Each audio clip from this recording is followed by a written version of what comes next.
നമസ്കാരം. പ്രധാന വാർത്തകൾ.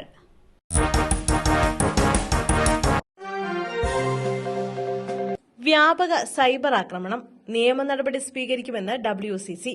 സൈബർ ആക്രമണങ്ങൾക്കെതിരെ നിയമ നടപടി സ്വീകരിക്കുമെന്ന് പ്രഖ്യാപിച്ച സിനിമയിലെ വനിതാ കൂട്ടായ്മ WCC. സൈബർ ആക്രമണങ്ങളെ നിയമപരമായി നേരിടുമെന്ന് WCC പറഞ്ഞു. പ്രതികരിക്കുന്ന സ്ത്രീകളെ മാനസികമായി തകർക്കുക എന്നത് പുരുഷാധിപത്യത്തിന്റെ പ്രവണതയാണെന്നും WCC പറയുന്നു. ഹേമ കമ്മിറ്റി റിപ്പോർട്ടുണ്ടാക്കിയ ചലനമാണ് സൈബർ ആക്രമണങ്ങൾക്ക് കാരണം. ഇതിനായി വ്യാജ അക്കൌണ്ടുകൾ കൂട്ടമായി ഉണ്ടാക്കിക്കൊണ്ടിരിക്കുകയാണ്. തൊഴിലിടത്തെ ലിംഗസമത്വത്തിനായി സർക്കാരും സംഘടനകളും ഒന്നിച്ചു നിൽക്കേണ്ട സമയമാണിത്. സിനിമാ വ്യവസായത്തെ ഒരുമിച്ച് പുനർനിർമ്മിക്കാമെന്നും WCC പറയുന്നു.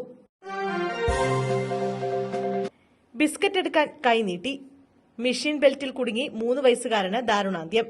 ബിസ്ക്കറ്റ് ഫാക്ടറിയിൽ മെഷീന്റെ ബെൽറ്റിൽ കുടുങ്ങി 3 വയസ്സുകാരൻ മരിച്ചു. അമ്മയോടൊപ്പം ബിസ്ക്കറ്റ് ഫാക്ടറിയിൽ എത്തിയതായിരുന്നു കുട്ടി. മെഷീനിൽ ബെൽറ്റിൽ നിന്ന് ബിസ്ക്കറ്റ് എടുക്കാൻ ശ്രമിക്കുന്നതിനിടെയാണ് കുട്ടി അപകടത്തിൽപ്പെട്ടത്. മഹാരാഷ്ട്രയിലെ താനെ ജില്ലയിലാണ് സംഭവം.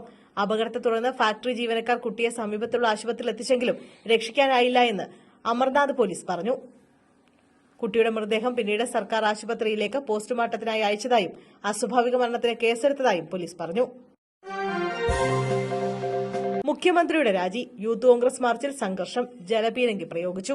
മുഖ്യമന്ത്രിയുടെ രാജി ആവശ്യപ്പെട്ട് യൂത്ത് കോൺഗ്രസ് സംഘടിപ്പിച്ച SP ഓഫീസ് മാർച്ചിൽ സംഘർഷം. പോലീസ് പ്രവർത്തകരെ ബലം പ്രയോഗിച്ച് നീക്കുകയാണ്. ജലപീരങ്കിയും പ്രയോഗിച്ചു. പ്രവർത്തകർ ബാരിക്കേഡ് മറിച്ചിടാൻ ശ്രമിച്ചു. പോലീസിന് നേരെ പ്രവർത്തകർ വടിവാളും ചെരുപ്പുകളും എറിഞ്ഞു. പ്രവർത്തകരെയും കൊണ്ടുപോയ പോലീസ് ജീപ്പ് പ്രവർത്തകർ തടഞ്ഞു.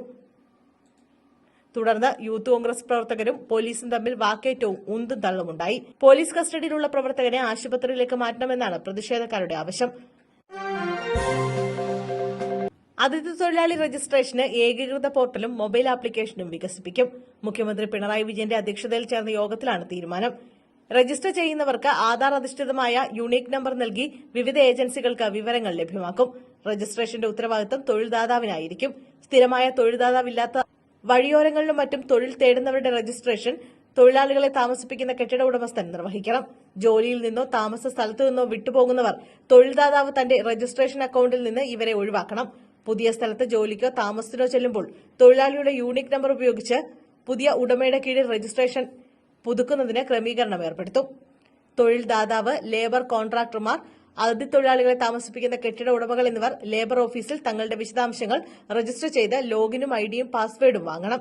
ഇവ ഉപയോഗിച്ച് തങ്ങളുടെ അതിഥി തൊഴിലാളികളെ രജിസ്റ്റർ ചെയ്യിപ്പിക്കണം. ADGP അയച്ച പൂരം കലക്കിച്ചത് മുഖ്യമന്ത്രി VD സതീശൻ. മുഖ്യമന്ത്രി പിണറായി വിജയനെതിരെ ആരോപണവുമായി പ്രതിപക്ഷ നേതാവ് VD സതീശൻ. RSS നേതാവിനെ കാണാൻ മുഖ്യമന്ത്രി ADGP അജിത് കുമാറിനെ അയച്ചെന്ന് അദ്ദേഹം ആരോപിച്ചു. പാറമേക്കാവിലാണ് കൂടിക്കാഴ്ച നടന്നതെന്നും പൂരം കലക്കിയത് ഈ കൂടിക്കാഴ്ചയ്ക്ക് ശേഷമാണെന്നും VD സതീശൻ ആരോപിച്ചു. പോലീസുകാരെ കൊണ്ട് പൂരം കലക്കിച്ചത് മുഖ്യമന്ത്രിയാണ്. തൃശൂരിൽ BJPയെ ജയിപ്പിക്കാൻ മുഖ്യമന്ത്രി അറിഞ്ഞുകൊണ്ട് നീക്കം നടത്തിയെന്നും VD സതീശൻ പറഞ്ഞു. മുഖ്യമന്ത്രിക്ക് ADGPയെയും പൊളിറ്റിക്കൽ സെക്രട്ടറിയെയും തൊടാൻ പേടിയാണെന്നും അദ്ദേഹം കൂട്ടിച്ചേർത്തു.